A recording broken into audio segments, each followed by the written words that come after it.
Muy buenas tardes, bienvenidos a esta semana jurídica que engalana la barra latinoamericana de juristas y peritos en la delegación Ciudad de México, la cual tengo el honor de presidir. Bueno, pues en estos momentos presento a la maestra Claudia Teresa Rivas Oviedo, quien va a hacer el uso de la voz, nos va a presentar a estas hermosas y muy listas y muy eximias abogadas y docentes que nos van a engalanar con este nuevo tema del derecho procesal, civil y familiar. Sean ustedes bienvenidas.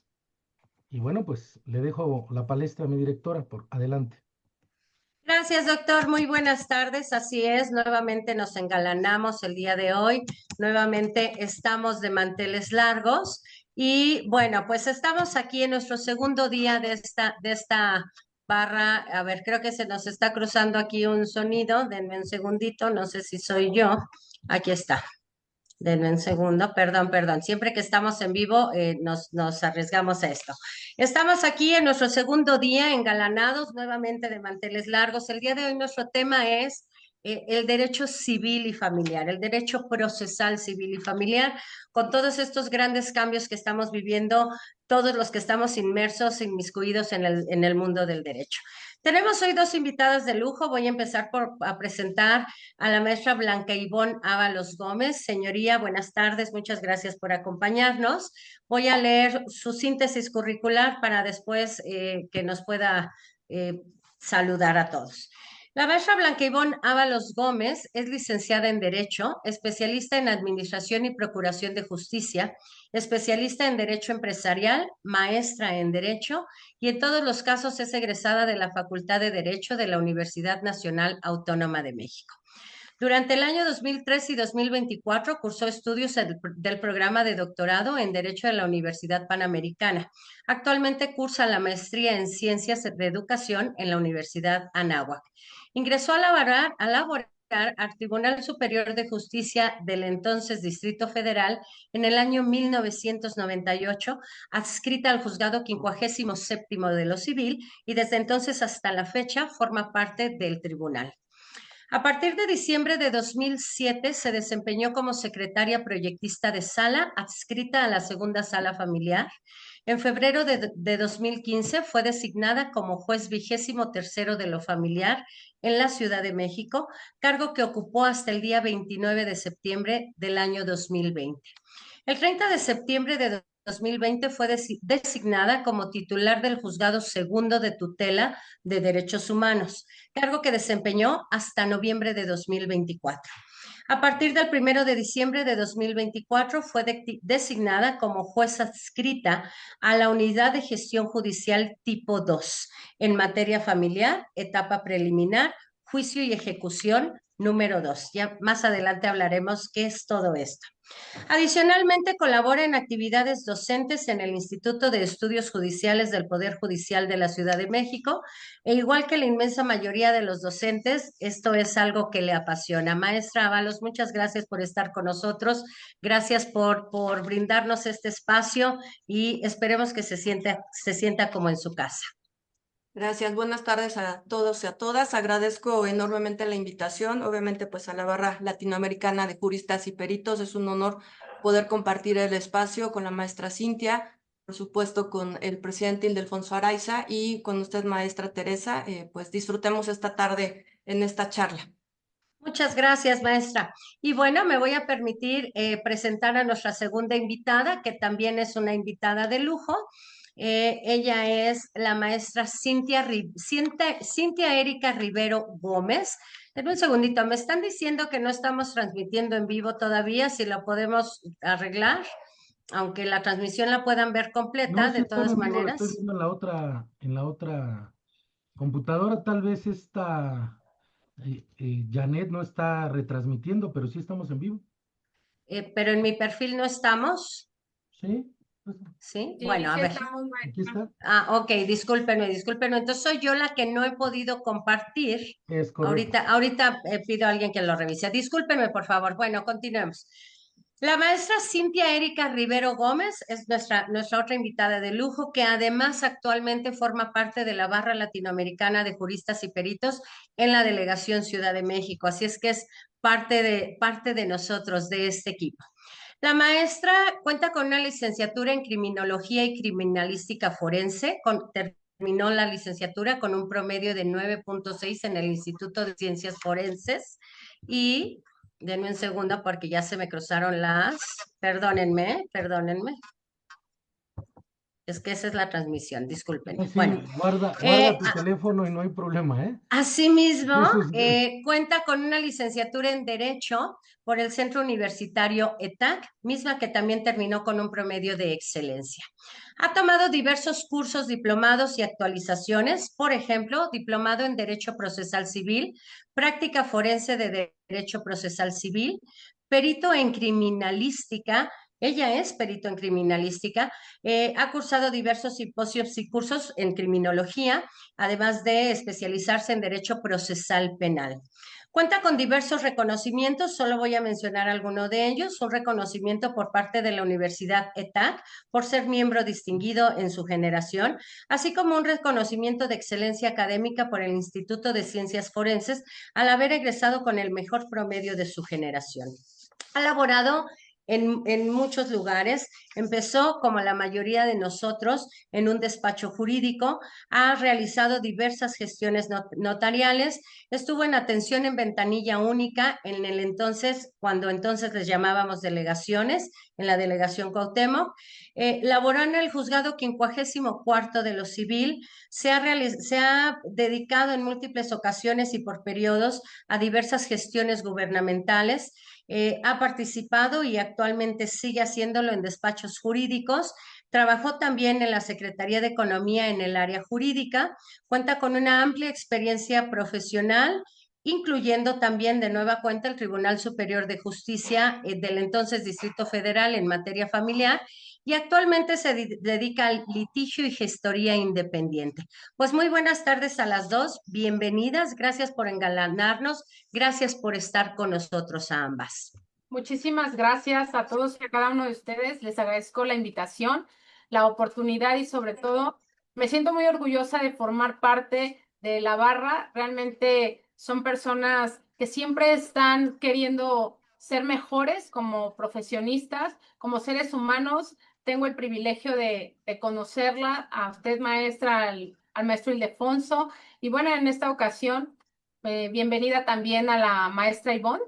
Y pues vamos a aprender esta tarde, vamos a disfrutar y gracias. Gracias y bienvenidos a todos y a todas. Que aprovechen este momento. Gracias. Así es. Gracias, maestra. Maestra Ivonne, buenas tardes, bienvenida. Gracias, buenas tardes.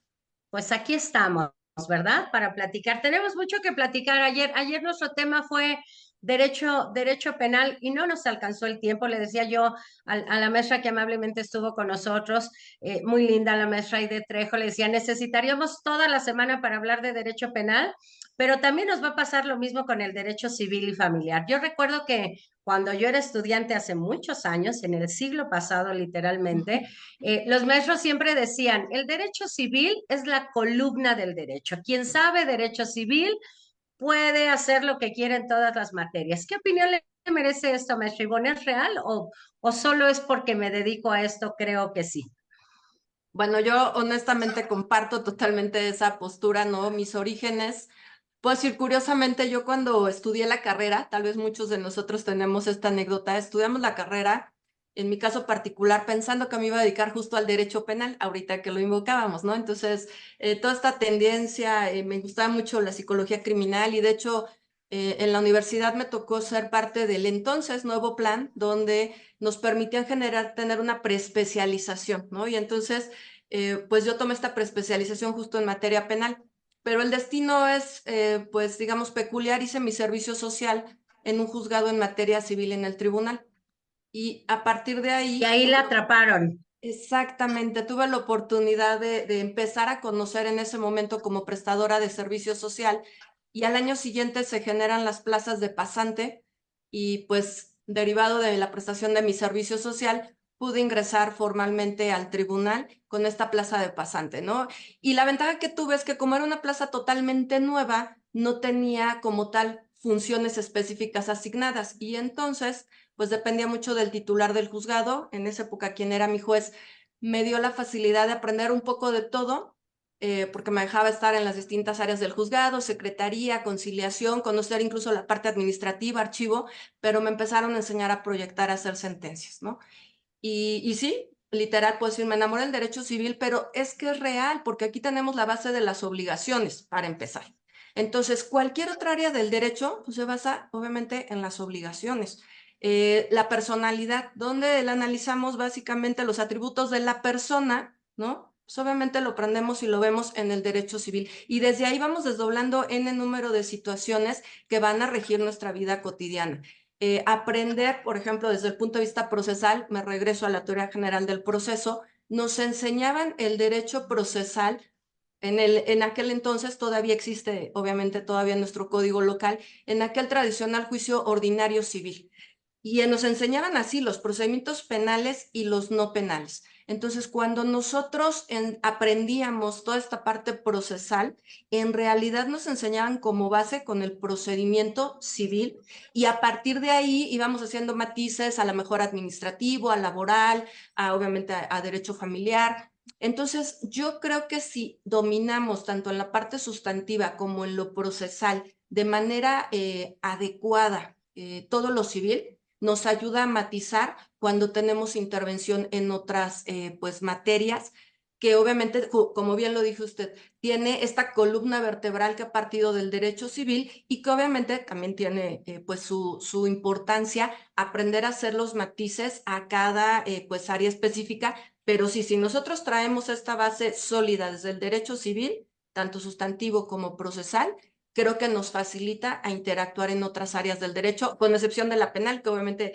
la penal es totalmente también... Punto y aparte. Exacto, Punto y ¿no? Y sí hay que aparte. aprender totalmente en esta dinámica nueva, ¿no? Pues así es, la maestra Cintia es claro ejemplo de ello. Ella estudió criminalística y criminología y ahora estamos enfocadas completamente al derecho familiar. Bueno, no completamente, pero sí al derecho familiar. Mencionaba usted algo importante. Yo cuando empecé a postular en 1999, pues por supuesto, igual que todos mis alumnos en los primeros cuatrimestres, en los primeros semestres, todos quieren ser penalistas. ¿Quién sabe qué se imagina uno cuando es joven? Todos quieren ser penalistas y dedicarse al derecho penal. Y siempre les digo, denme 2 semestres y van a ver cómo los enamoro con el derecho civil y familiar. Y bueno, a veces me ha funcionado.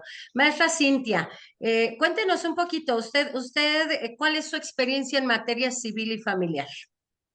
Ya vimos que inició usted haciendo prácticas en un juzgado de lo civil y después también estuvo ahí laborando. Platíquenos cómo le fue. Pues mire, inicié precisamente en un juzgado de lo civil. La realidad es que a mí no me gustó la temática, voy a ser bien honesta. Yo también empecé como estudiante creyendo que me iba hacia lo penal y al final ni penal ni civil. Terminé en lo familiar y fue una cuestión, yo creo que meramente de empatía.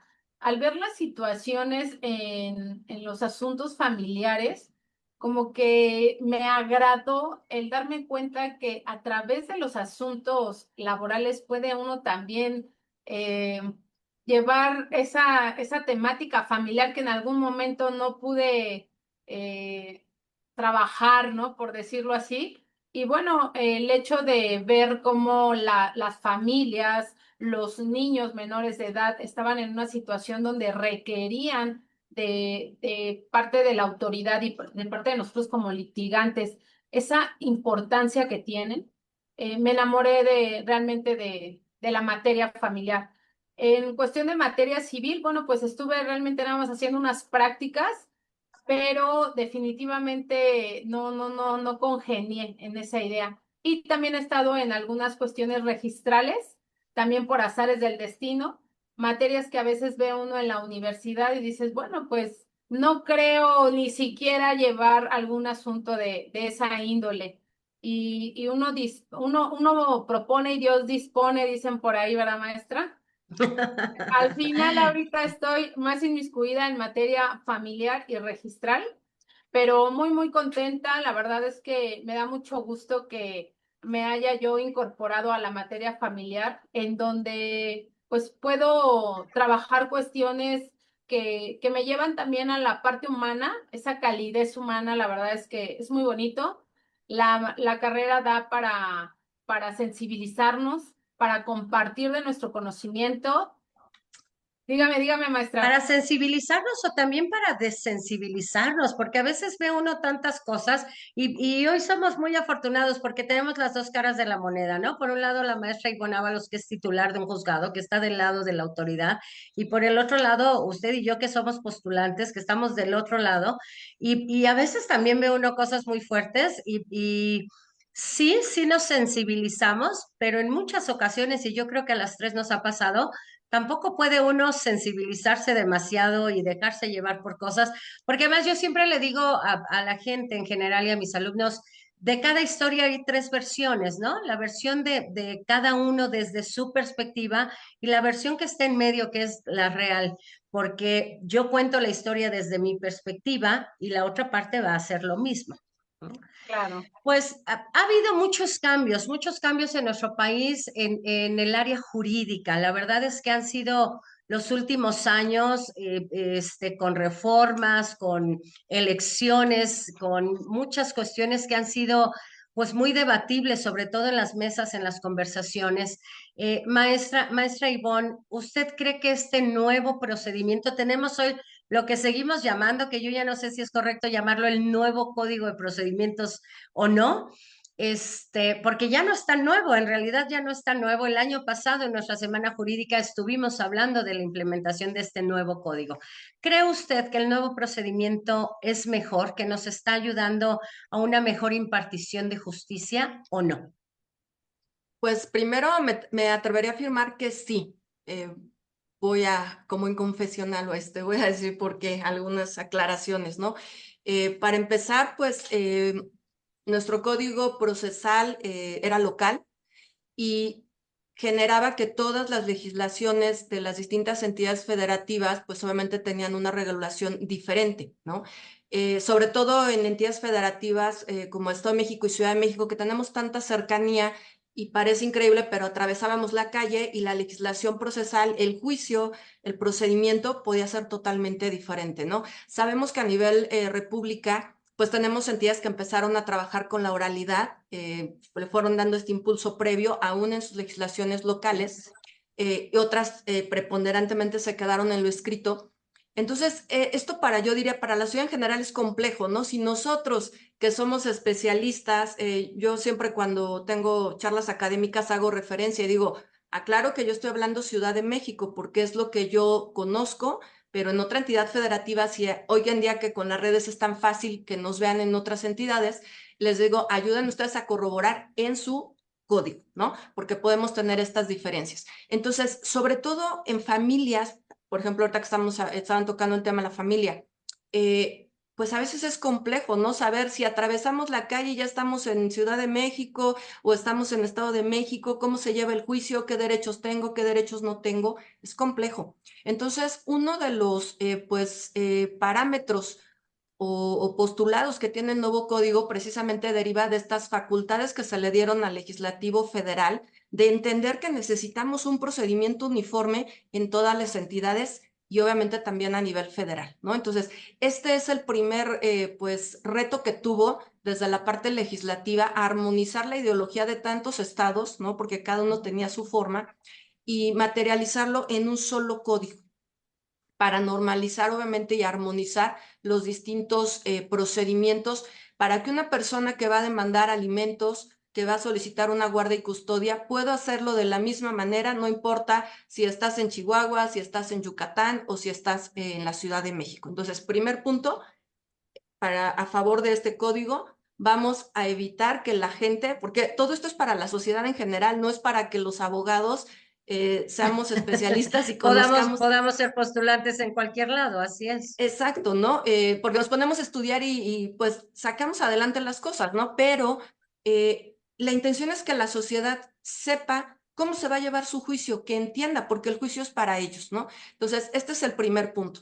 Segundo punto importante que yo le veo es que obviamente en el caso de la Ciudad de México, al ser un código del siglo pasado, ¿no?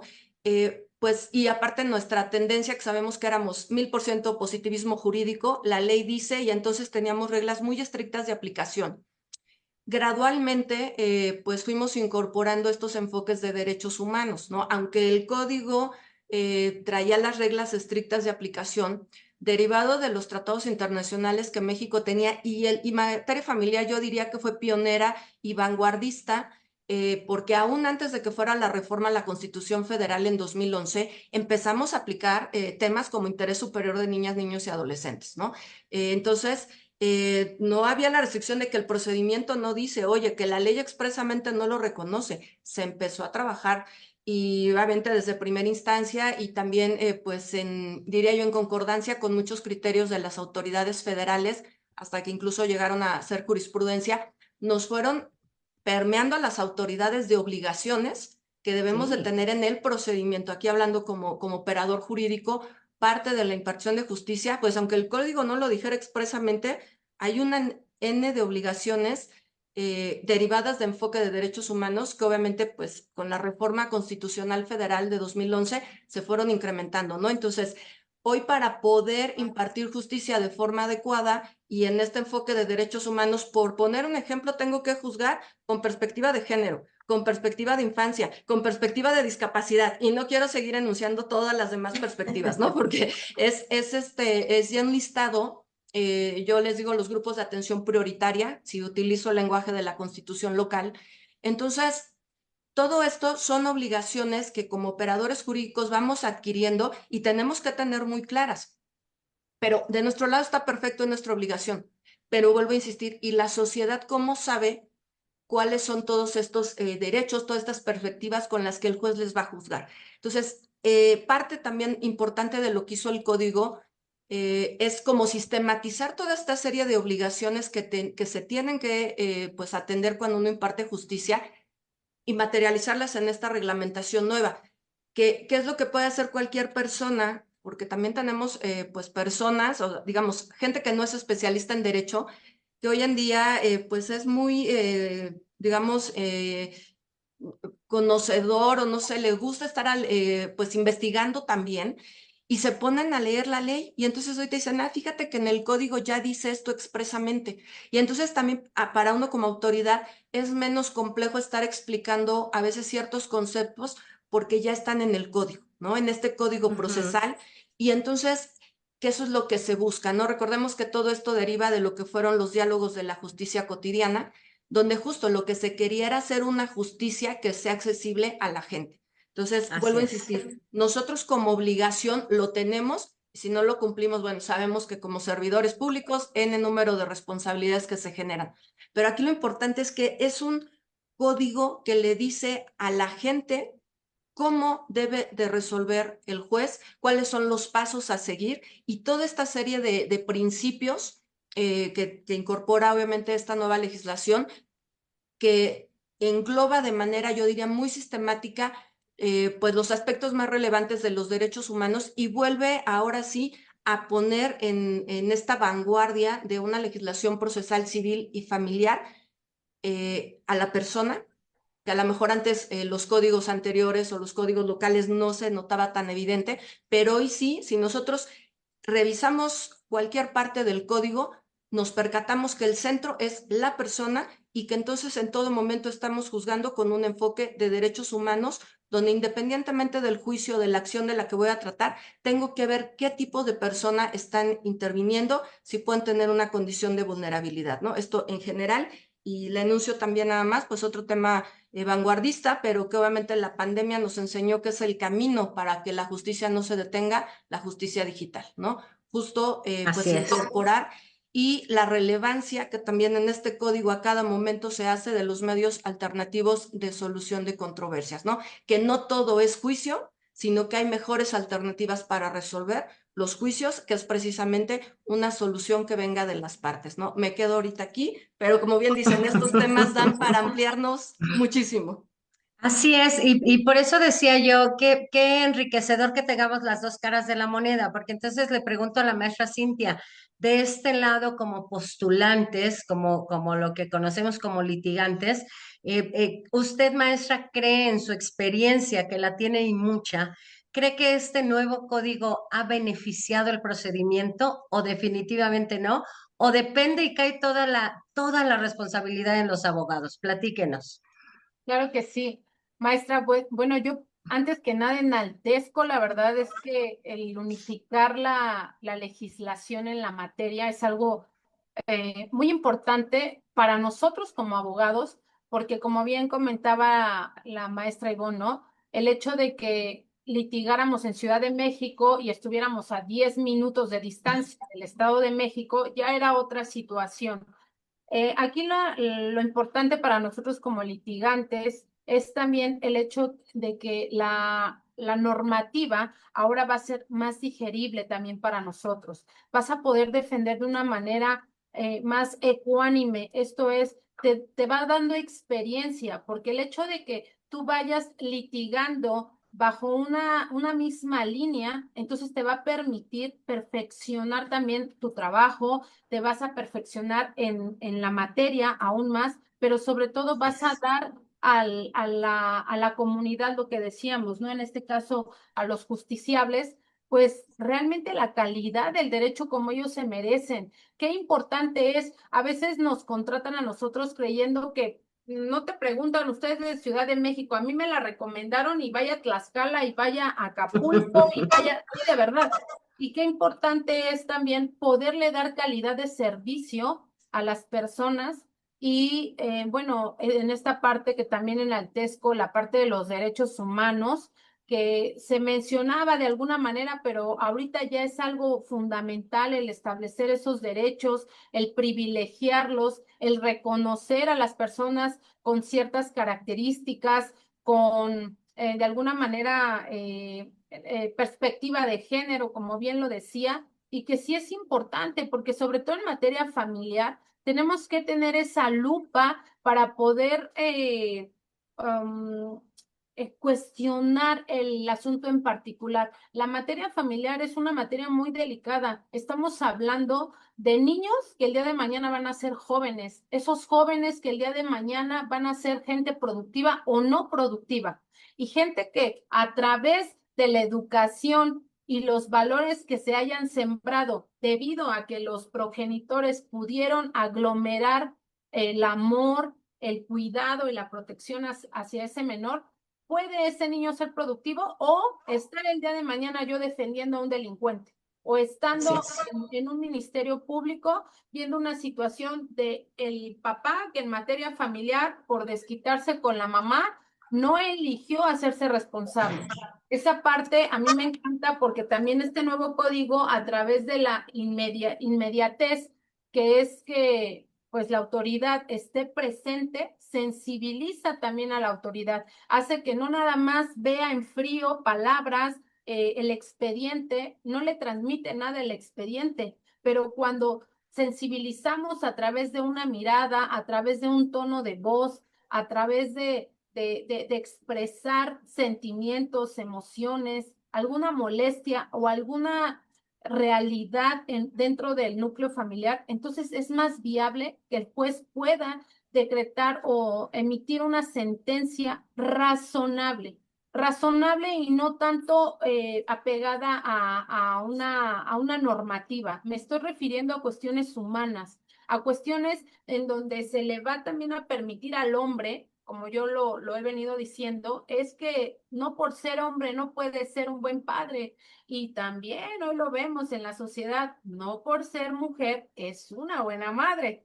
Entonces, ese equilibrio real de la sociedad actual y de lo que es una familia en particular, creo que este código nos va a dar para humanizar la materia familiar, nos va a dar para sentir, percibir y tener una idea más real respecto a la situación de cada caso. Qué importante de verdad. Ahora, otra cosa que yo quería también exaltar, lo que es la justicia digital.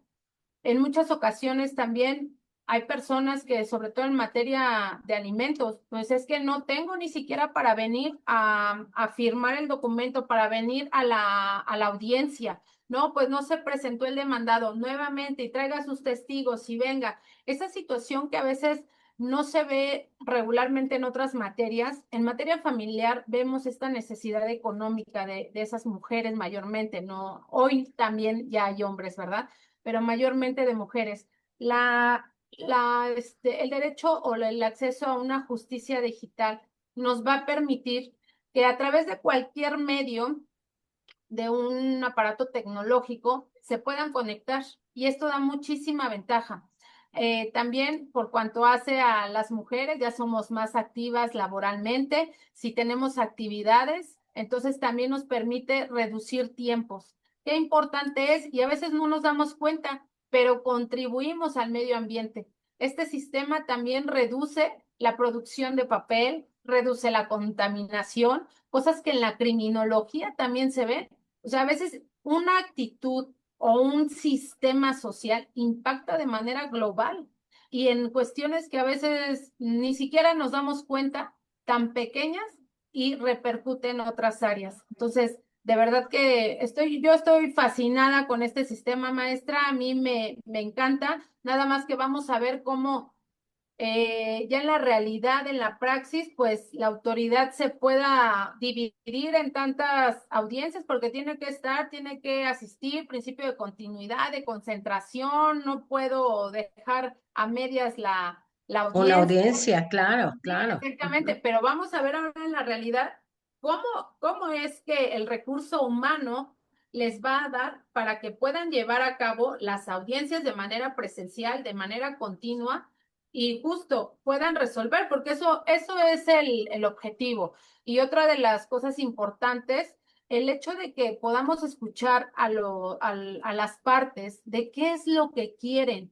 En muchas ocasiones los abogados decidimos, ¿por qué? Porque la gente dice, yo mi confianza la tengo puesta en usted, Sí, pero ¿qué porque es? la gente no sabe la historia completa, las armas que tiene para defenderse. Entonces, sí, ponen su seguridad, su futuro, Confianza. su confianza en nosotros, ¿no? Sí, sí, así es, pero maestra. debemos de ser muy responsables, precisamente, maestra, porque ahí es donde nuestro papel como profesionistas eh, pesa mucho. Si yo soy responsable con la decisión que estoy tomando como si fuera mía, yo lo he dicho, el penalista, híjole, está trabajando con la libertad, pero yo estoy trabajando con seres humanos y con la base de la sociedad que es la familia. Y los futuros profesionistas o delincuentes sociales. Entonces, qué fuerte, también es una responsabilidad muy fuerte que la verdad me gusta porque forma parte también de reconocerme como parte de una sociedad. Me gusta porque también habla de mi realidad. Esta es mi realidad. Hace 20 años era distinta la educación, los valores. Precisamente también este nuevo sistema, nos tenemos que adaptar a lo nuevo. Yo no estoy de acuerdo con muchas cosas, pero esto es lo que hoy tenemos. ¿Qué tienen nuestros jóvenes? Más tecnología. ¿Qué tiene la autoridad, ¿no? O sea, esa parte de poder darle a cada uno su realidad social también va a ser muy importante, maestra. Así es, maestra. El código es código de procedimientos civiles y familiares, ¿no? Código nacional, que esto ya nos dice lo que decía la maestra Ivonne y también lo que mencionaba usted, maestra Cintia, pues ya es el procedimiento igual en todos lados. Pareciera con los cursos que he tomado estos últimos meses, pareciera con las pláticas que el cambio en realidad se enfocó más a materia familiar que materia civil, pero en realidad no, el procedimiento ha ido cambiando en materia civil y en materia familiar. Y pareciera que sí, que en materia familiar el procedimiento lo han ido desmenuzando, ¿no? Por encontrar una palabra. La maestra Ivonne nos decía usted, y lo leí yo al momento de leer su síntesis, juez de tutela. ¿Qué quiere decir juez de tutela, maestra? ¿Qué hace o qué hacía? Tiene apagado su micrófono. Perdón, Ya. ahí nos salimos, digamos, un poquito de la estructura como tal del derecho civil o familiar. De hecho, pues lo que se denominó como juzgados de tutela de derechos humanos, que esa era la denominación completa, surge como un esfuerzo de implementar la justicia constitucional a nivel local, ¿no? En el caso particular, pues la Ciudad de México, si nosotros revisamos un poquito nuestra historia, ¿no? Y está conformado un poco con nuestra constitución política, pues éramos un distrito federal, ¿no? Nuestro Así es. reconocimiento como entidad federativa es reciente y como consecuencia de ello nosotros no teníamos constitución local, ¿no? Obviamente, pues incluso en alguna época nuestra dependencia muy grande era hacia la federación, ¿no? La En lo legislación. económico, en lo jurídico, en lo político, así Exacto, ¿no? es. Si recordamos históricamente, o sea, ha sido como esta autonomía fue gradual en el caso de, pues, de nuestra ahora entidad federativa. En algunos casos, algunas personas piensan que fue solo este nombre, ¿no? De Distrito Federal a Ciudad de México, sino detrás o sea, en estructura política, organización política de la Ciudad de México, fue un cambio radical. Dimos nuestra autonomía en muchos aspectos, ¿no? Vuelvo a insistir, si vemos historia, nosotros no teníamos un gobernador, ¿no? Como lo tenían las otras entidades. En algún punto tuvimos regente, por hablar del Ejecutivo. En el caso del Legislativo, nuestras leyes las hacía también o las expedía el Congreso de la Unión. Así es. Lo único que siempre fue independiente, ¿no? Era el Poder Judicial, ¿no? El tribunal sí, siempre tuvo su autonomía, ¿no? O sea, obviamente el federal tiene su competencia específica y nosotros a nivel local, en las materias que tradicionalmente, hablando un poco en el argot constitucional, lo denominaron como la justicia ordinaria de legalidad, ¿no? Entonces, aquí nos estamos refiriendo, si teníamos un asunto en materia penal, pues obviamente era esta justicia de carácter ordinario que atendía materia civil, familiar. Hoy en día el tribunal ya tiene todo, ¿no? También materia laboral recientemente se incorporó. Entonces, esa es la justicia que tradicionalmente conocíamos. Y la justicia constitucional, justo este control constitucional sobre de actos de autoridad, durante mucho tiempo, también hablando de la Ciudad de México o en su momento Distrito Federal, estaba reservado solamente para el Poder Judicial Federal, ¿no? A través del juicio de amparo, mayoritariamente. Pongo esto en contexto porque yo, para explicar esta labor que hacíamos en los juzgados de tutela, siempre lo pongo como decir que era un amparo petit, ¿no? ¿Por qué? Porque justo, para empezar, era algo totalmente novedoso también en ese momento, porque se expide en la Ciudad de México la Constitución. Dejamos de tener este estatuto de gobierno que teníamos anteriormente, que nos daba nuestra estructura organizacional de los poderes que regían a nivel local, y viene nuestra Constitución. Y a partir de la Constitución de la Ciudad de México, también en nuestra Constitución se reconocen derechos humanos, así como tenemos en la Constitución Federal y en los tratados internacionales, que estos dos nos generan lo que se denomina el parámetro de regularidad constitucional. Incluso esto fue objeto de análisis en una acción de inconstitucionalidad.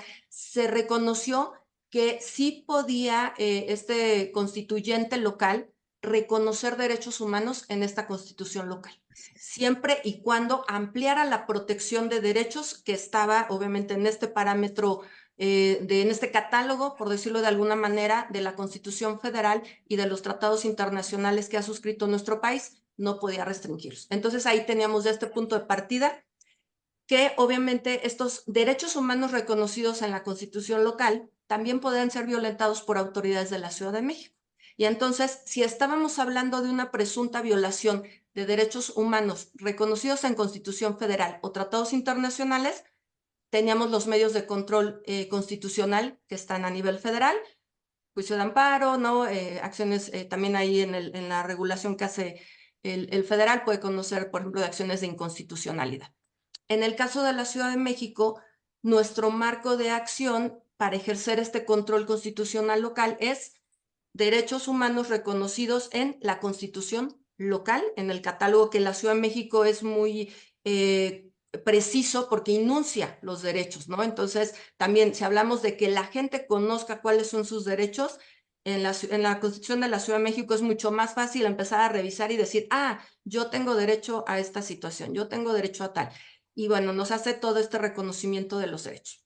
Ahora, dentro de las vías que podía hacer uno valer, sabemos que tenemos las no jurisdiccionales y las jurisdiccionales. Dentro de esta jurisdiccional se reconoce la competencia a nivel constitucional local de estos juzgados de tutela. Y después de ahí, digamos que delega al legislador ordinario que a través de lo que es la ley orgánica del Poder Judicial se determinara cuáles eran estos casos concretos en los que los jueces de tutela podíamos analizar estas presuntas violaciones de derechos humanos. Entonces, aquí, el artículo 66, 67 y 68 de la Ley Orgánica del Poder Judicial de la Ciudad de México, tenemos, digamos, como estos actos de autoridad en contra de los que podemos hacer valer, pues, estas presuntas violaciones de derechos humanos. Fue muy claro, para también no confundir un poco atribuciones con la autoridad federal, y que no se trataba de invadir atribuciones del Poder Judicial Federal. No podemos revisar actos de otras autoridades jurisdiccionales de la Ciudad de México. Al principio teníamos... Únicamente. Básicamente, yo diría preponderantemente actos administrativos, ¿no? Por decirlo de alguna manera.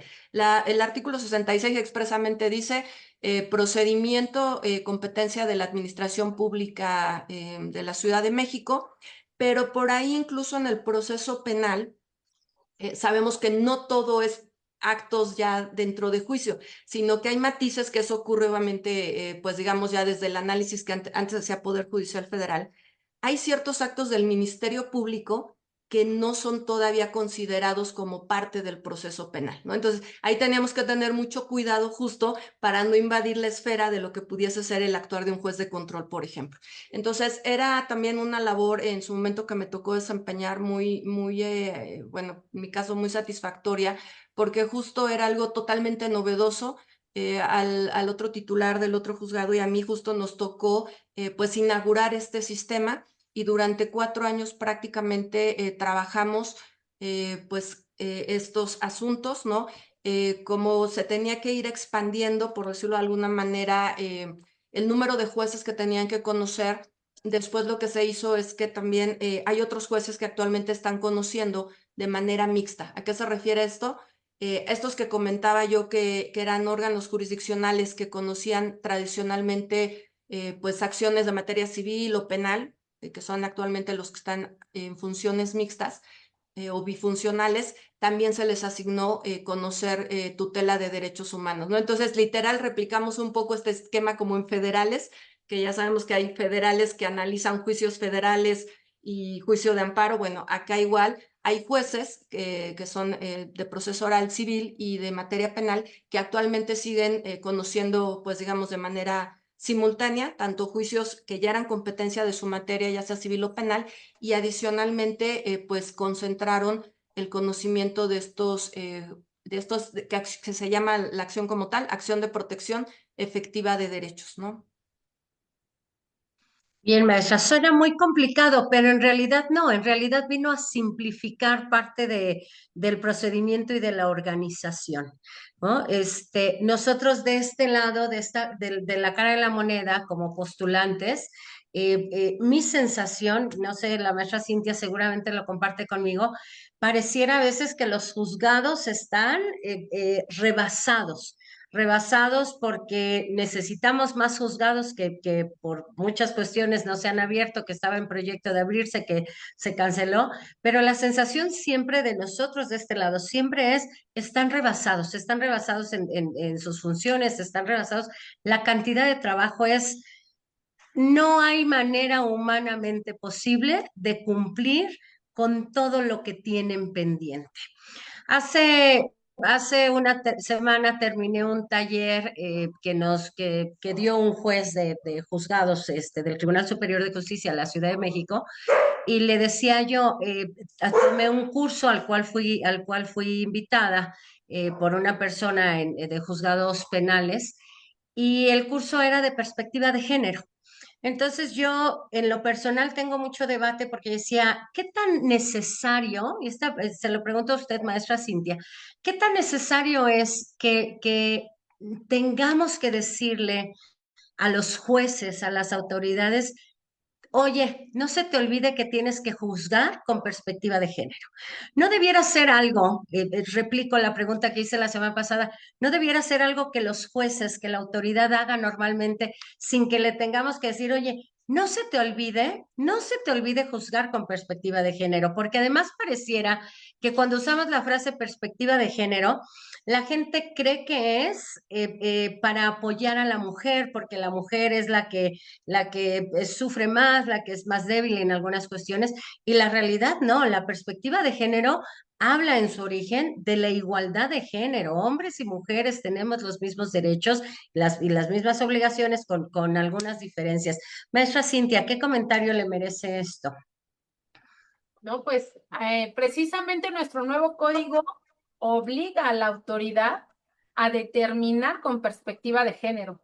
Y qué bueno que hace ese comentario, maestra. Fíjese que muchas veces para los particulares o para nosotros como litigantes, considera o se escucha que se considera que la perspectiva de género es, está priorizando el derecho de la mujer, cuando en realidad no. Lo que hoy nos dice nuestra nueva legislación es el hecho de que yo determine y resuelva con perspectiva de género, no únicamente estoy hablando de género hombre-mujer, estoy hablando de la condición que tiene, porque puede ser que estemos frente a una mujer con un título profesional, con una economía solvente y un varón que no tiene un título y que no tiene una economía para proporcionar una pensión alimenticia correcta.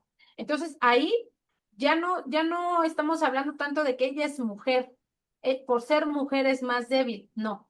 El hecho de la situación que cada uno de ellos tiene y el juzgador está obligado a analizar de verdad con responsabilidad precisamente la situación de cada una de las partes y la obligación también que tiene en favor de los menores, porque no olvidemos que el nuevo código y asimismo las diversas legislaciones, particularmente en materia familiar, nos llevan mucho al interés superior del menor. Y aunque está muy trillado, maestra, de verdad que fuera de ser trillado, deberíamos de darle la importancia que tiene. El interés superior del menor no nada más es el hecho de priorizar o darle ese derecho al menor a régimen de visitas y convivencias. También, como usted bien decía, determina un régimen con perspectiva de género. ¿Quién tiene mayor capacidad para tener ese régimen de visitas y convivencias? ¿Quién sí tiene de verdad la capacidad de tener una guardia y custodia, de hacerse cargo del menor, de educarlo? Entonces, qué importante es de verdad que se vea y se determine, pero sobre todo que se vea que la definición no únicamente versa respecto a qué género es, sino bajo qué condiciones estamos hablando. Y ahí es cuando ya entramos a una igualdad de la cual nos habla la Constitución. Somos iguales, sí. En cuestiones físicas, bueno, por obviedad de razones, no, pero puede ser que el hombre y la mujer se hayan conocido sin ninguna carrera profesional, que hayan empezado de cero, pero por azares del destino la mujer va sobresaliendo.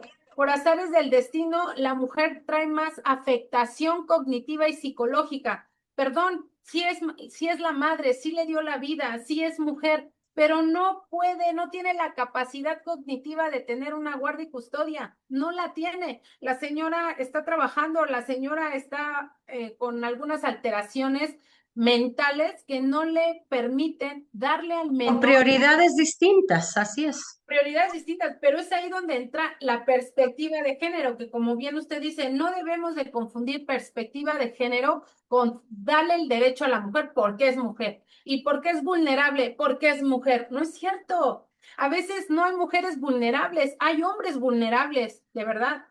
Por eso es que, pues, a través vuelvo a lo mismo, también del principio de contradicción, puede también ya el hombre defenderse, ¿verdad? Porque hubo un tiempo, hace aproximadamente 8 años, a la mujer se le daba prioridad, es que es mujer, dale la guardia y custodia, es mujer, necesita alimentos. Bueno, pero también en juzgados conocemos de este lado de la moneda que hay hombres que hoy ya también se hacen cargo de sus hijos, hay hombres que salen y previo a irse a trabajar, van y dejan al hijo a la guardería y Les tienen. hacen de desayunar, los preparan, los llevan a la guardería, a la escuela. Yo por eso sigo insistiendo y seguiré insistiendo que los juzgadores no necesitaban que alguien viniera y les dijera, oye, no se te olvide juzgar con perspectiva de género, porque Malísimo. era algo que tenían que hacer de siempre, no necesitábamos que se los dijeran. Yo por eso creo que eso, no era necesario hacerlo porque esa era su obligación, parte de su labor, de su trabajo día a día. Maestra Ivonne, el nuevo código nos habla, por ejemplo, entre muchas otras cosas, de una especialización, de una certificación especial, de una profesionalización, cuando en nuestros juicios civiles o familiares, mayormente familiares, por supuesto, hay algún menor involucrado, ¿no? Entonces, el nuevo código dice, todos los que van a litigar donde hay menores involucrados necesitan una especialización, que esto ya había pasado en materia penal previamente, ¿no? También todos los que fueran a llevar algún asunto penal con menores, con inimputables, necesitaban una acreditación especial. ¿Qué va a pasar con esta acreditación, maestra? ¿Quién nos la va a dar? ¿Cómo va a funcionar? Porque de pronto todas las universidades empezaron a sacar cursos y cursos y cursos para esta especialización con menores.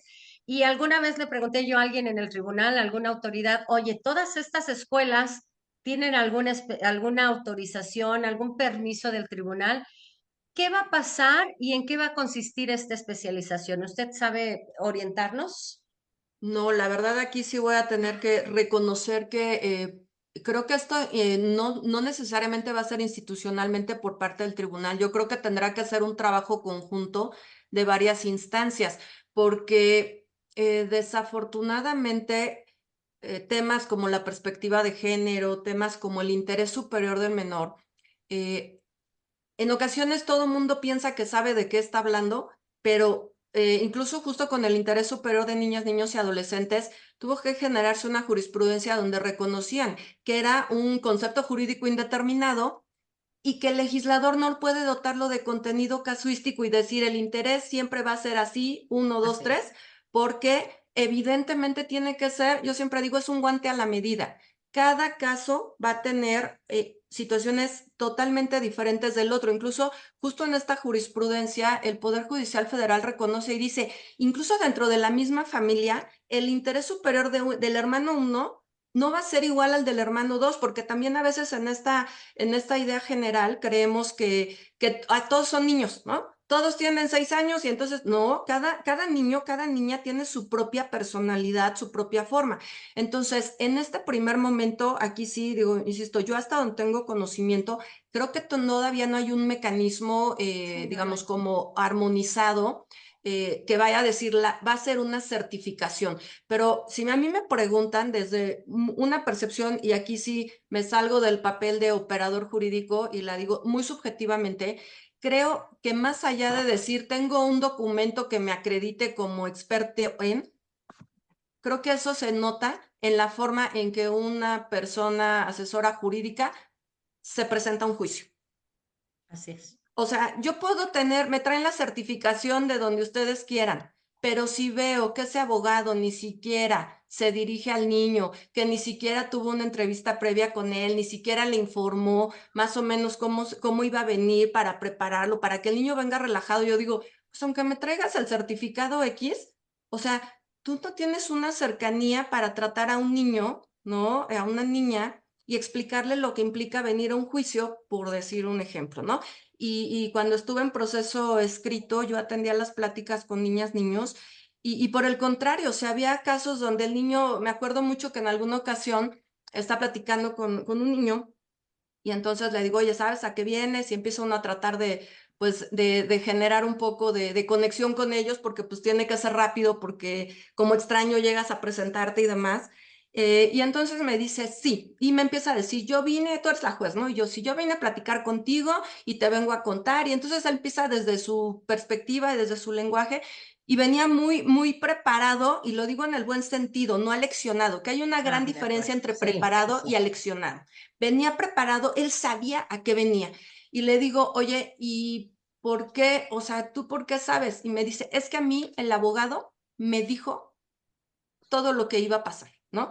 Y me dice, me dijo lo que iba a ocurrir. Y entonces le digo, ¿y qué más te dijo? ¿No? Y ya él empieza a explicar y me dice después al final que yo tenía que decir la verdad y nada más que la verdad, ¿no? O sea, que lo que yo sintiera y que lo que yo pasaba, había vivido, que no tenía que hacer más nada y que no estuviera nervioso.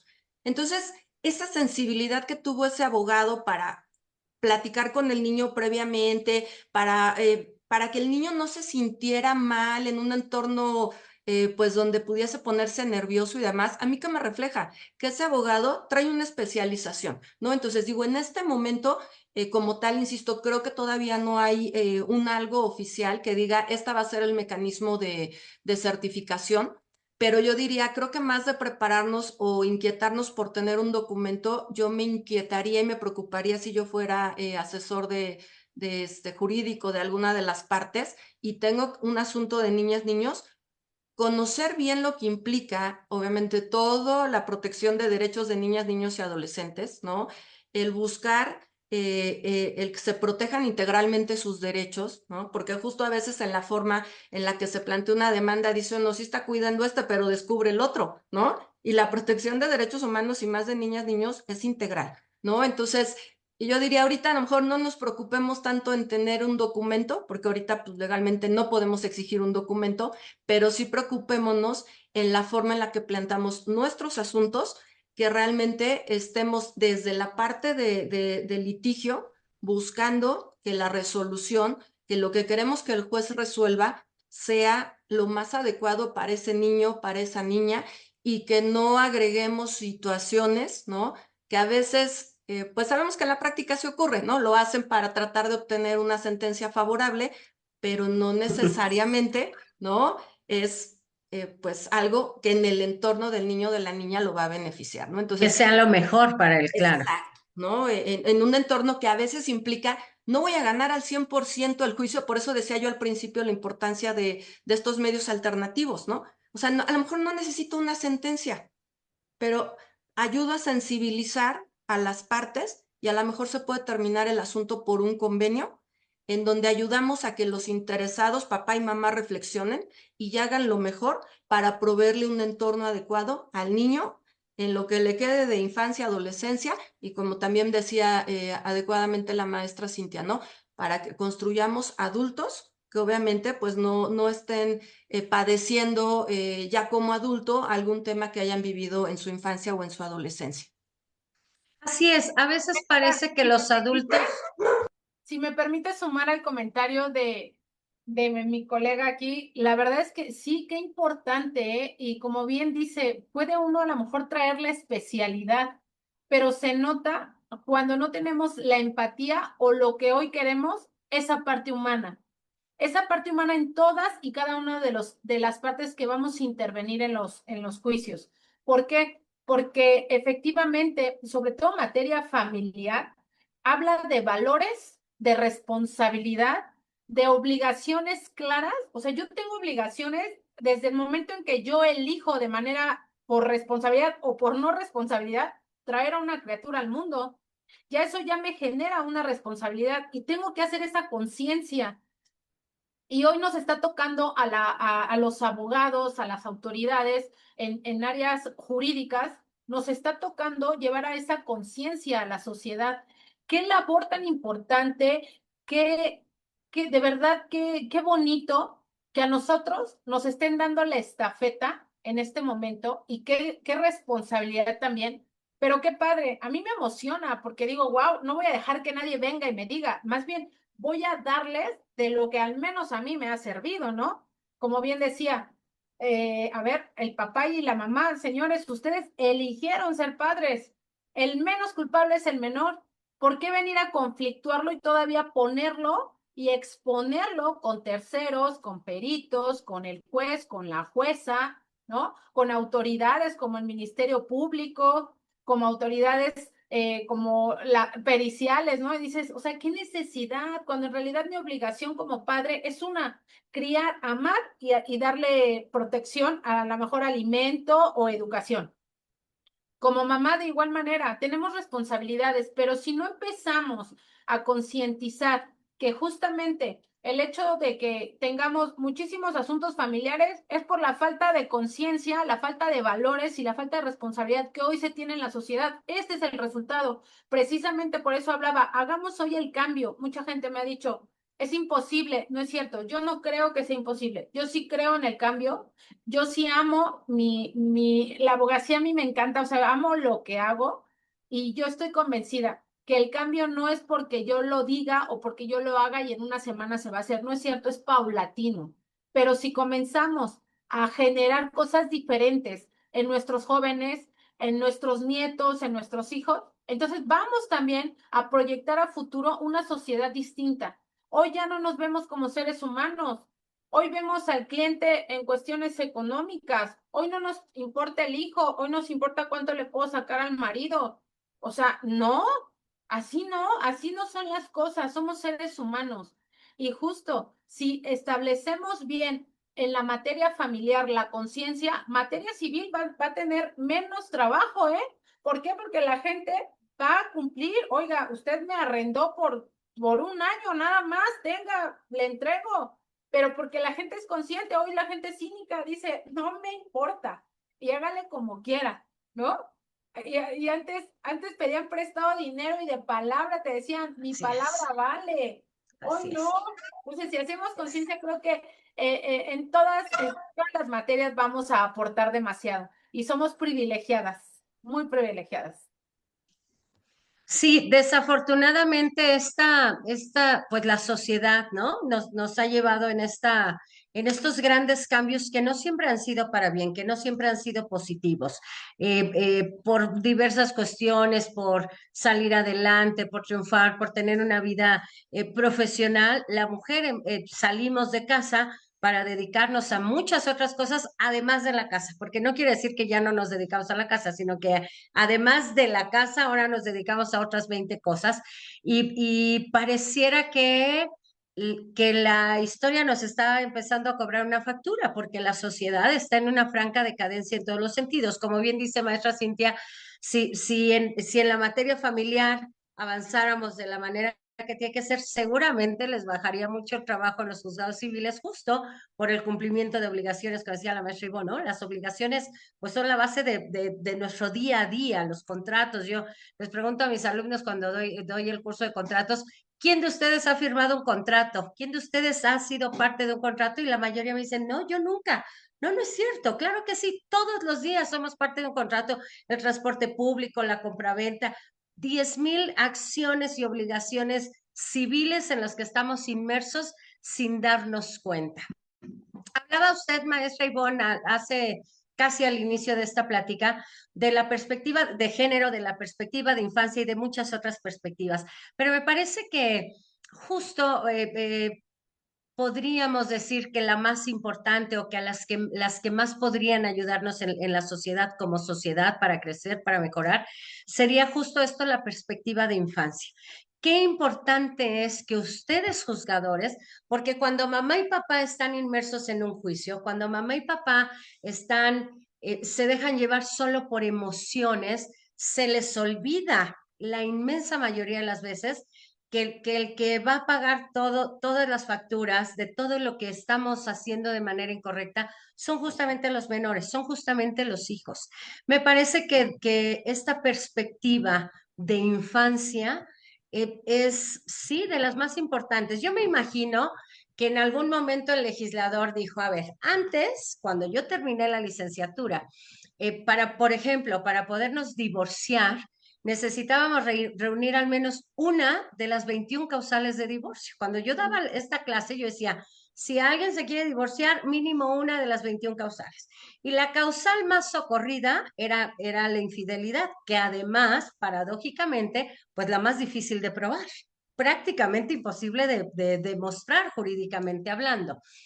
Entonces, esto ha ido cambiando y cambiando. Yo me imagino que en algún momento el legislador dijo, mire, ya, si se quieren dar hasta con el sartén, dense con el sartén. Voy a quitar las causales de divorcio.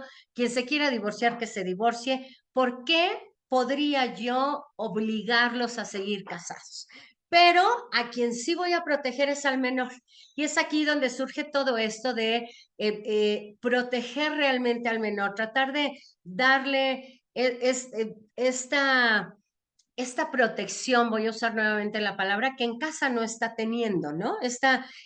Voy a salir a tener una plática con el menor, voy a escuchar al menor, esta plática, esta escucha, donde pareciera que los niños desde los 3 años hasta los 17 años pueden ir a contarle como al juez y decirle, pues la verdad es que lo que está pasando en casa es esto. Yo les digo mucho a los menores, tú ve y platica con él, no le mientas, no le digas, no tengas miedo, porque más los niños, por supuesto que tienen miedo siempre, ¿no? De decir, es que a lo mejor si digo lo que está pasando, a lo mejor van a castigar a mi papá.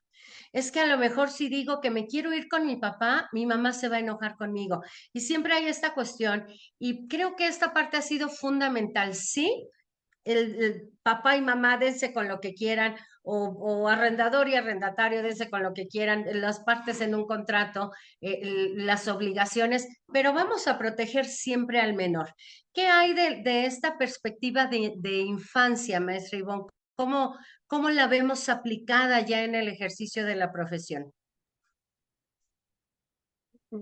Creo que tocó muchísimos puntos muy importantes, ¿no? Sí, yo también creo que dentro de las distintas perspectivas que tenemos hoy que cuidar, así lo reconoce pues desde el ámbito internacional, la atención prioritaria precisamente a todo lo que tenga que ver con niñas, niños y adolescentes, ¿no? Entonces, para empezar, en la función jurisdiccional, justo, por eso hablaba yo hace rato de que ponemos en el centro a las personas, ¿no? Y dentro de poner en el centro a las personas, tengo que identificar el distinto tipo de personas que intervienen, ¿no? Porque puede intervenir una adulta, una persona mayor, ¿no? Lo que antes llamábamos adulto mayor, personas con discapacidad, y un niño puede reunir a su vez distintas cualidades, ¿no? Puede ser un niño, puede ser una niña, ¿no? Entonces ya tiene también, por perspectiva de género, una protección también que le llamamos ahora reforzadas, ¿no?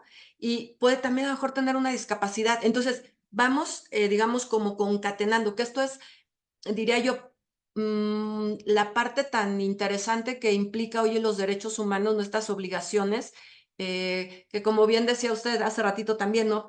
Se le tenía que decir a los jueces, ¿no? Que tienen que aplicar la perspectiva de género, pues en realidad no nos tienen que decir nada porque son obligaciones y si no lo hacemos es causa de responsabilidad dependiendo de lo que estemos haciendo y incluso pues solamente a nivel de revisión ya sea sala o incluso dependiendo del tipo de resolución que sea derivado de una revisión a nivel federal, pues nos podrán decir, estuviste mal y tenías que haber atendido esto. Y esto que a veces hoy no se visualiza, se traduce en violación a derechos humanos. Porque si yo no atiendo a una perspectiva de infancia, por ejemplo, pues, ¿qué estoy haciendo? Estoy violando derechos humanos de niñas, niños y adolescentes. A través del acto de autoridad, a través de la forma en la que esté desarrollando una audiencia, una resolución que se esté dictando. Entonces, todos estos, digamos, elementos los tenemos que tener bien presentes al momento de impartir justicia. O sea, ya no es algo que, sí, tendrá importancia. No, claro que la tiene. Y debo de poner siempre en el centro a los niños y a las niñas. ¿Cómo lo vamos haciendo? Pues va a depender, como les decía, dependiendo del asunto. En esta, un poco conceptualización que se intentó hacer de lo que es el interés superior del menor, ¿no? Y nos dice, es un principio de norma de procedimiento. Entonces, si yo tengo un artículo que tengo que interpretar, es ambiguo, no vengo, afortunadamente no he encontrado alguno, ¿no? Pero si por ahí en algún punto tengo algún artículo del Código Nacional, que ya saben que en derecho nos pasa, oye, como que está en la interpretación, lo puedo interpretar para la izquierda o para la derecha, ¿cuál va a ser mi marco de interpretación? El que más sea benéfico procedimentalmente para este niño, para esta niña, ¿no? Ya decían, ¿cuál es la otra aplicación? Pues la atención prioritaria. Hoy en día se está trabajando mucho justo porque, a ver, si yo cito a un niño, pues ya tiene que estar listo para que yo pueda atender al niño. No se vale que lo tenga yo ahí 5 horas esperando, ¿no? Porque tengo otras audiencias. Entonces, parecen pequeños detalles, ¿no? Pero es también desde la atención, oye, a la brevedad posible, si lo estamos citando, que se desahogue la diligencia en la que él va a tener intervención a la brevedad posible. Un poco, yo sé que a veces pues también esto ya a veces nos excede en la estructura que tenemos, pero tenemos que tratar de hacerlo en la medida de lo posible, ¿no? Justo, a lo mejor yo cuando estaba en escrito, pues no le podía ofrecer un espacio diferente, porque pues la recepción era en el juzgado normal como lo teníamos, pero yo cuando platicaba con él, iba él a mi privado, ¿no? Y era una atención específica, era el único momento del día donde cerraba la puerta y todo el mundo sabía que en ese momento nadie me podía interrumpir porque la atención era para el niño, ese era su momento, ¿no? Entonces, estos son pequeños actos en los que vamos poniendo al niño en el centro de la actuación. Ahora, ya platiqué con él, no se trata de tener una plática, diría yo, formal, y por formal no me refiero a hacer como si fuera un interrogatorio de una testimonial, no, por formal me refiero a de papel que ya está redactada en la constancia o si fue grabada, como sea, ya está ahí, y yo al momento de valorar en mi sentencia, ¿qué hago con esa opinión del niño?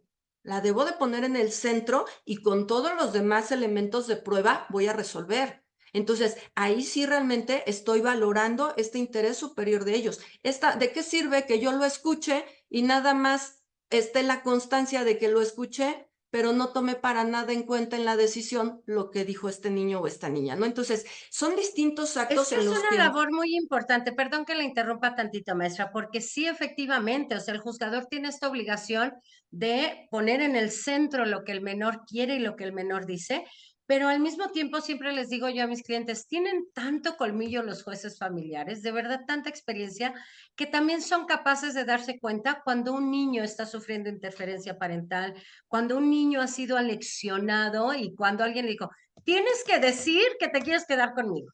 Tienes que decir, ¿no? Esta parte también es algo que ustedes hacen y nadie les enseñó a hacerlo. La práctica es lo que los ha llevado a esto. Y justo a veces es la manera de preguntar, porque, o sea, si usted le pregunta a un niño, ¿con quién te quieres ir? ¿Con tu mamá o con tu papá? Ponemos en una posición difícil al niño. O sea, el que tiene que decidir es el juez, ¿no? Entonces, ejemplo, a ver, empiezo a platicar con el niño, oye, a ver, por algo tan sencillo, que puede ser, a ver, quiero conocer cuál es tu entorno, o sea, adecuado, o sea, digamos, en tu día a día, ¿cuál es tu entorno? Porque quien tiene que decidir es el juez, no el niño. O sea, habrá casos a lo mejor en los que si ya tiene 16, 17 años, pues sí le daré un poquito más de preferencia a este deseo y ahorita toco un poco las jurisprudencias que han emitido, donde evidentemente puede ya tener un criterio un poco ya más marcado de acuerdo a la autonomía progresiva de su voluntad, ¿no? Pero a lo mejor con los niños más chiquitos, si yo le digo directamente, oye, ¿con quién te quieres ir? ¿Con tu papá o con tu mamá? A ellos mismos, por su propia edad y su desarrollo que tienen a esas edades, los pongo en una lucha de lealtades. No se trata de eso, pero a lo mejor yo empiezo con preguntas diferentes. Oye, a ver, cuéntame, ¿quién te despierta? Y a veces, ¿no? Me acuerdo un alguien que, ¿quién te despierta? Mi mamá. ¿Quién te hace desayunar? Mi mamá. ¿Quién te lleva a la escuela? Mi mamá. O sea, todo lo hacía la mamá, ¿no?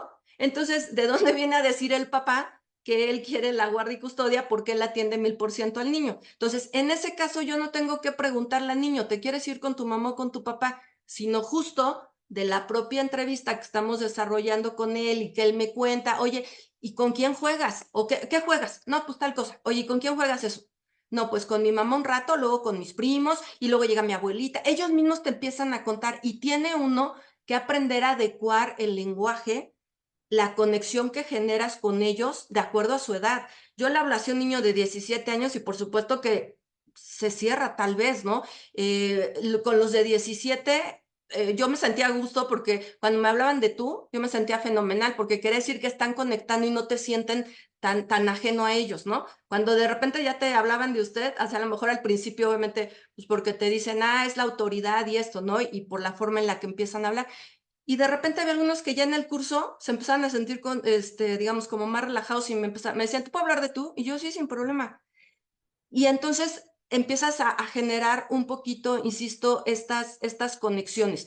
No tenemos una receta de cocina, les comentaba yo que justo en esta jurisprudencia que para mi gusto en su momento fue bastante, diría yo, por lo menos orientativa, y sobre todo para fundamentarle también a la gente, ¿no? Porque a lo mejor podía existir y que siempre ha habido este problema que existe, sobre todo en materia familiar, que era donde mayoritariamente hacemos uso de la suplencia o de las facultades a veces que tenemos de oficio, o darle a veces esto un poco flexibilidad al procedimiento para atender circunstancias particulares de los niños.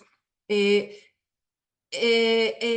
explicarle un poco a través a veces ya de estos criterios pues jurisprudenciales, la gente tiene claridad y dice, lo está haciendo no porque esté defendiendo a la mamá, no porque le esté dando la razón al papá, sino porque lo que quiere es tener más información para saber qué es lo que más le corresponde o puede hacer el niño, ¿no? En esta parte que insisto, en esta jurisprudencia que generó el Poder Judicial, nos puntualizó unos criterios que llamó así como criterios relevantes para configurar el interés superior, ¿no? Y entonces nos decía, toma en cuenta, pues obviamente lo que dice el niño, satisfaciendo sus necesidades básicas, ¿no? Después, obviamente, sí vas a atender a lo que él te dice, pero siempre y cuando no sea contrario a la propia satisfacción de estas necesidades básicas. Si un niño, que todos los que tienen hijos no me lo van a poder negar, todos los niños en algún punto han dicho, no quiero comer. Ese sería el deseo del niño, no quiero comer. Pero eso es acorde con sus necesidades básicas, pues no, tienes que comer, ¿no? Entonces ahí entra, o sea, hasta dónde el deseo puede ser, digamos, atendido de forma prioritaria, pues siempre y cuando no afecte el ejercicio o la protección de los demás derechos, ¿no? Entonces, por eso hablaba yo desde el principio de esta integralidad. Y también nos dice, en la medida de lo posible, manténle el estatus que venía conservando este niño, ¿no? Entonces, de ahí que muchas veces, si el niño está en un entorno, en este que les comentaba ejemplificativamente, la mamá te cubre todas tus necesidades básicas, desde proveerte alimentos, cuidarte, llevarte a la escuela, hacer tareas. Ese es el entorno que tú estás manejando. ¿Qué será más benéfico para el niño? ¿Dejarlo en este entorno o cambiarle radicalmente hasta su espacio de dormir, de dónde va a la escuela?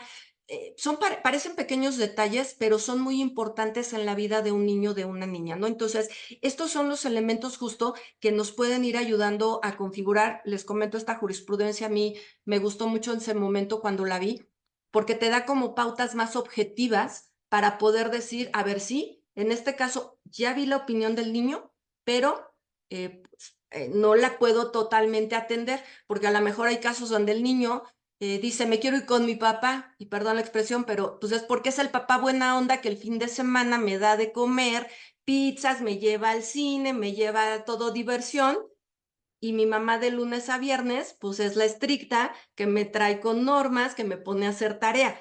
A ver, ¿realmente es más adecuado para el niño irse con el papá? ¿O el propio papá sabe lo que implica, ¿no? La integralidad del cuidado del niño, porque también hay que hacer tareas, porque también, o sea, no sé si me explico en esta parte de cómo no podemos tener reglas generales, es bien particularizado a cada caso y obviamente lo que sí es el foco de, en este caso en particular, cuál es la circunstancia particular del niño, y yo diría, los papás tienen que demostrar que son la mejor opción para el niño, ¿no? Eso es prácticamente lo que en una guardia y custodia hoy en día es lo que tendrían que tener en mente los papás.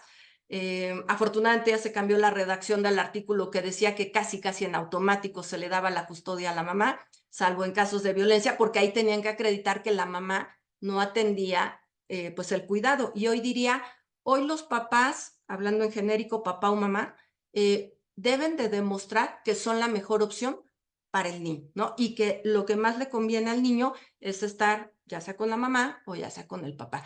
Pero toda esta configuración que tiene que hacer es el juez con base en las pruebas que le aporten, que sería el ideal, que las partes le aporten hechos adecuados, hechos relevantes, las pruebas necesarias para acreditar esto, para que todo esto en conjunto con esta opinión del niño, poniéndole en el centro, podamos resolver de la mejor manera.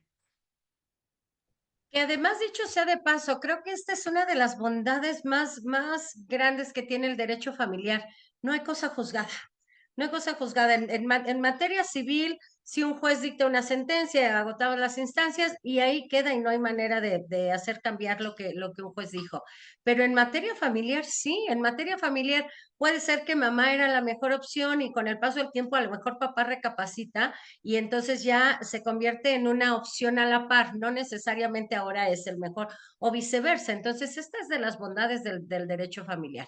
Pues bueno, el título de nuestra conferencia, de nuestra plática del día de hoy era enfocado al procedimiento civil y familiar. El camino nos fue llevando básicamente al derecho familiar más que el derecho civil. Este, voy a hacer un comentario que nuestro público aún no sabe o que la mayoría de nuestro público no lo sabe. La maestra Cintia Erika Rivero Gómez ha decidido postularse para juez en materia familiar, ¿no? Como la mayoría de nosotros lo sabemos, pues ahora con estos cambios, con esta reforma judicial muy criticable, muy criticable por la mayoría de los juristas, por prácticamente todo el Poder Judicial. Ayer estábamos en una plática donde decían, sí, claro, por supuesto que el Poder Judicial necesita una reforma, pero no necesariamente de la manera de la que se está dando y que se va a dar. Maestra Cintia, platíquenos por qué decidió usted postularse y qué podemos esperar qué nos promete para votar por usted. Cuéntenos, por favor. Gracias, muchas gracias. Bueno, pues básicamente yo me postulo porque precisamente en mi carácter de litigante observo que la autoridad, o es mi perspectiva, la autoridad formaliza mucho los procedimientos en materia familiar. Considero que la mayoría de los asuntos no se resuelven a través de un procedimiento cuadrado. Necesitamos aterrizarnos más a escuchar a las partes y esto generaría que a través de los medios alternos de solución pudiéramos totalmente, de una manera muy significativa, bajar lo que es el número de expedientes tan alto que trae la materia familiar, que es la materia que más trabajo tiene en cuanto a expedientes. Ese por una parte. Por otra, el hecho de darme cuenta que hoy la autoridad se ha enfriado en cuanto a la parte humana y creo que también de eso ya la sociedad está como de, es que el juez no me escuchó, mayormente hoy los hombres. Como mujer, es que el juez no está entendiendo que él tiene la posibilidad económica. Entonces, el indagar, el poder indagar, tener esa oportunidad de acercarme a las personas, el tener la oportunidad también de apoyar al sistema como tal, al cual yo durante más de 23 años pues he estado litigando y de alguna manera hay un respeto y una admiración. Sin embargo, veo que también el personal no es suficiente. La autoridad federal creo que no se da cuenta de nuestra realidad aquí abajo. En los juzgados, la verdad es que hay muchísimos asuntos, hay muchos trámites, hay demasiada necesidad de personal, de capacitación en cuanto al personal, que es otra de las propuestas que yo hago énfasis. Es muy importante que el personal esté capacitado, pero no obstante a una capacitación y a una entrega con respeto al trabajo, también es importante el que se le permita al personal estar en contacto con la familia. Qué importante es que nosotros o la autoridad, perdón, yo todavía no soy autoridad, pero la autoridad considere esto. Si mi personal requiere efectivamente las 8 horas laborales, ok, tengo también que ser en ese aspecto rígida, pero no lo puedo tener más de 12 horas trabajando. Hoy el personal acuerda cosas ya irrazonables y lo digo con todo el respeto. Más bien el comentario es por la cuestión humana. ¿Por qué? Porque ellos mismos dicen, ya no puedo, estoy hasta el full, el trabajo me rebasa, pero es que tengo que hacer audiencia, cuando hoy estamos viendo que mayormente se pueden llevar a través de convenios, a través de medios alternos de solución, resoluciones, que como bien decía la maestra, no hay cosa juzgada, ok, si en algún momento cambian las circunstancias, no te preocupes, pero no te desgastes 8 años en un procedimiento de pensión alimenticia simplemente. ¿Cómo que 8 años de pensión alimenticia? La pensión alimenticia es un derecho del menor No puedo llevar 8 años yo como juzgador viendo cómo se pelean si tiene o no tiene el derecho. Eso es de verdad algo inaceptable, ¿no? Por un lado. Por otro, pues también realmente soy abogada y me enamoré de la materia familiar, estoy involucrada en el tema, me interesa, estoy también comprometida con la sociedad, estoy comprometida no solamente con las mujeres por ser mujer, me interesa la sociedad en general. Y aquí hablaría, como bien decíamos hace rato, ¿no? Una perspectiva de género. Todos somos iguales y todos tenemos las mismas oportunidades. La diferencia es quién quiere hacerse responsable. ¿Quién quiere venir y decir, sí, yo me toca, ¿no? Entonces, estoy muy aperturada a esa cuestión de convenios, muy aperturada al humanismo y creo que eso ayudaría mucho a disminuir significativamente la carga laboral que hoy tenemos en los juzgados. Y bueno, también el hecho de tener una familia, de tener hijas, de tener hoy un nieto, pues me hace parte de estas situaciones. Soy parte, tengo experiencia en ello, sé lo que es los conflictos familiares, no son fáciles, pero creo que también tenemos que aprender en nuestra nueva época social a que el compromiso es un compromiso de verdad, donde no es que tenga ganas, no es que quiera, es que debo. Y esa obligación no es a fuerza, es por amor. Y hoy debemos de hacerlo también por amor a nuestros hijos, por amor a nuestro entorno y por amor a nosotros mismos, porque merecemos una sociedad mejor.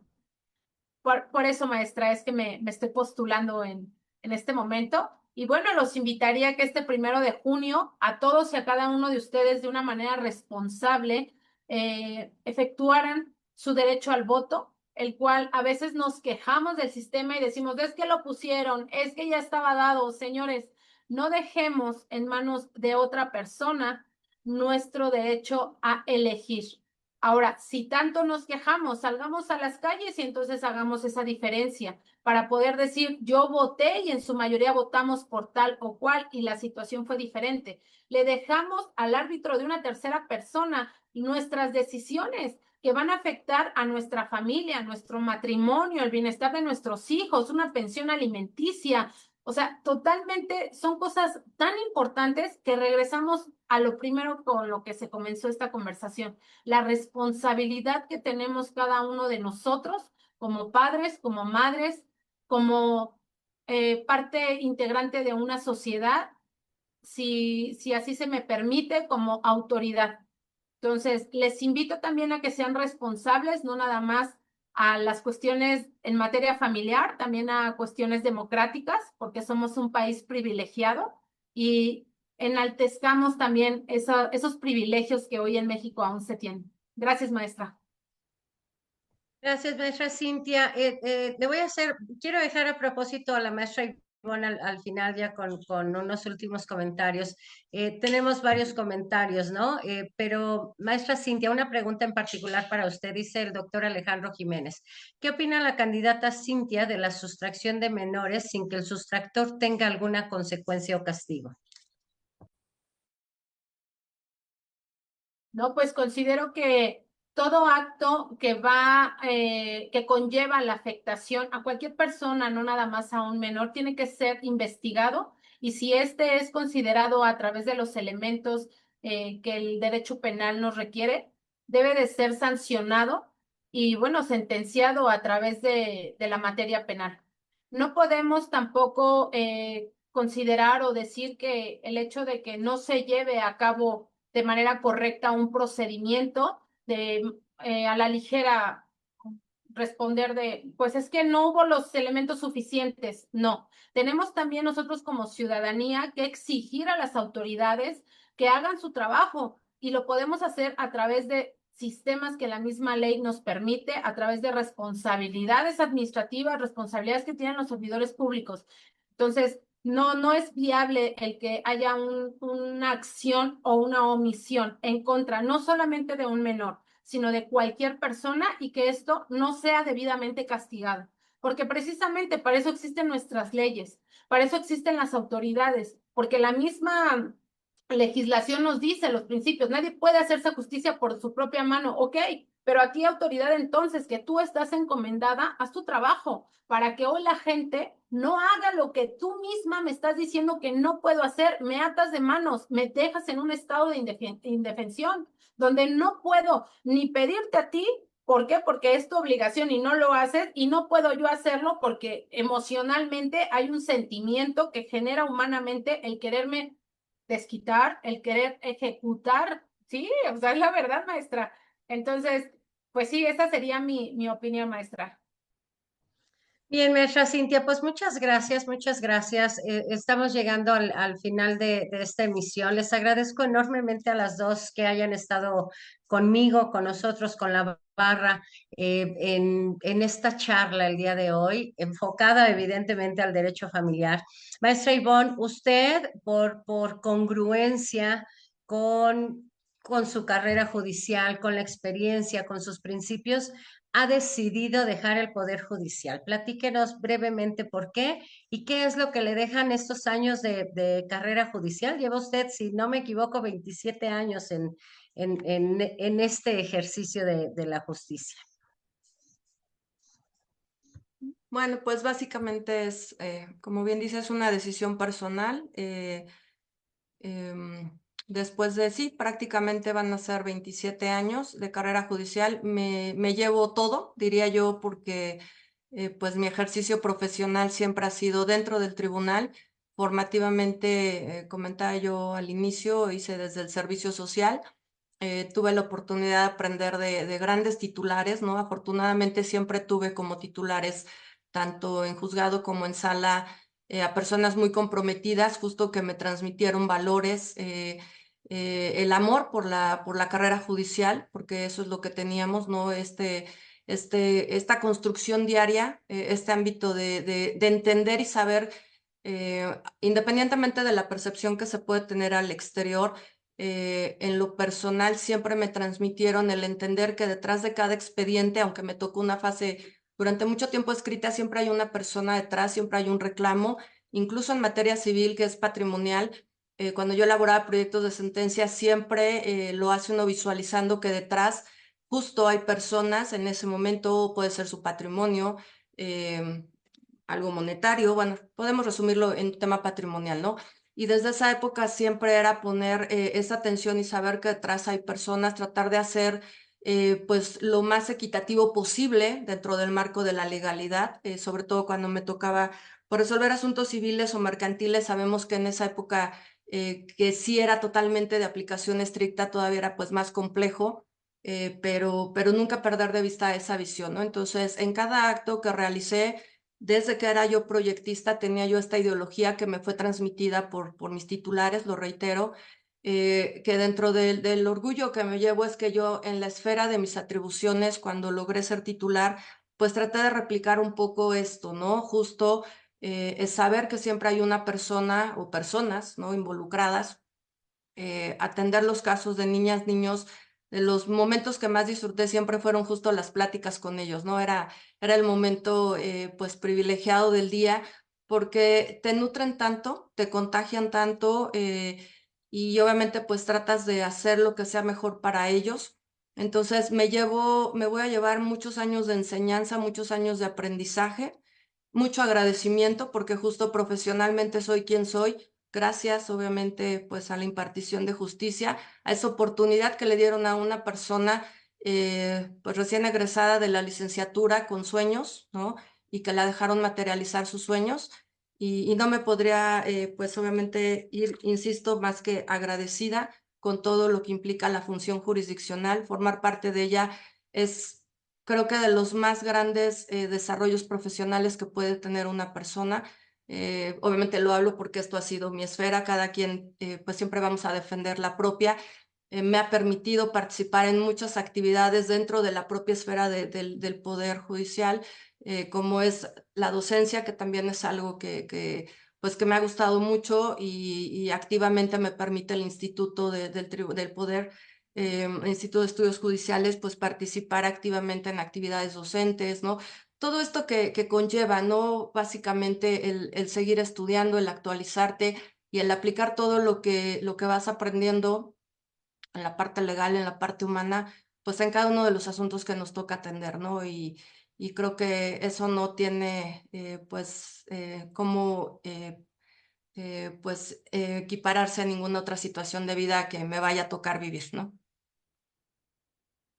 Así es, maestra Ábalos. Doctor Araiza, ya está conectado con nosotros para que salga a cuadro. Dice usted, maestra Ivonne, que pues todo esto es gracias al tribunal, todas las oportunidades que se le han dado, pero nos queda claro que esto también es evidentemente producto de su esfuerzo y de su preparación, porque además ha sido una mujer que siempre ha estado preparándose, que siempre ha sido congruente con la aplicación de la justicia y con la preparación personal y profesional. Doctor Araiza. Así es, así es. Entonces, yo creo que vamos a lamentar mucho no tenerla en la palestra, en los juzgados. Hacen falta más gentes como usted, ¿no? Se le va a extrañar, ¿no? Dejó huella, dejó escuela, y espero que alguna de esas personas en las cuales implantó una semilla puedan crecer y florecer así como lo hizo usted. Y seguramente gracias. así será. Maestra, muchas gracias por todos estos años de servicio. Muchas gracias. Maestra Cintia, gracias por estar con nosotros. Le deseamos todo el éxito del mundo en esta nueva etapa. Y bueno, pues siempre son las dos caras de la moneda, ¿no? La muerte y la vida, el negro y el blanco. Y aquí lo tenemos Sí, hoy. sí, sí, eso fue lo bonito, ¿no? Dos perspectivas distintas y cómo esta dialéctica, ¿no? Estas diferentes visiones creo que nos enriquecieron mucho. Maestra Ivonne Ábalos, muchas gracias. Maestra Cintia Erika Rivero Gómez, le agradezco mucho que se haya conectado con nosotros también el día de hoy. Y pues bueno, pues nos vamos a despedir. Si quieren dar algún último mensaje para despedirnos al final con el logo de la barra, cerrar la sesión en vivo y nos aguantan unos minutitos para darles las gracias en lo particular. No sé si Gracias la por más. gracias por habernos acompañado. Gracias a todo el público que estuvo con nosotros. Les recordamos que mañana tenemos un tema bien interesante porque es un tema nuevo para todos, ¿no? Este tribunal, a ver cómo nos va a ir, pero a ver cómo les va a ir del lado de las autoridades. El Tribunal Eh, de Disciplina, el así es. Va a tribunal, estar muy interesante. sí. Acompáñenos, Eh, por favor, y síganos. además la plática va a ser con un magistrado que está en funciones, con alguien que tiene toda la experiencia, también carrera judicial de muchísimos años. Obviamente no tiene experiencia en este tribunal, pero bueno, tiene experiencia en el tribunal, en el Poder Judicial. No se les olvide conectarse el día de mañana para todos aquellos que desean su constancia digital gratuita. Mañana los esperamos, igual que el día jueves y viernes. Gracias ambas por haber estado con nosotros, habernos engalanado de esta manera, por compartir un poco de su experiencia, mucho de su experiencia. Doctor, por favor. Muchas gracias a las dos y donde impera la justicia, El el derecho derecho prevalece. prevalece. Muchas Nos gracias vemos a todos. mañana. Nos vemos Gracias. el día de Todos. mañana a la misma hora en esta misma sección a través de Facebook Live y esperamos que todos nos acompañen. Muchas gracias. Hasta pronto. Hasta pronto, maestro. Gracias, buenas noches. Hasta luego, maestras.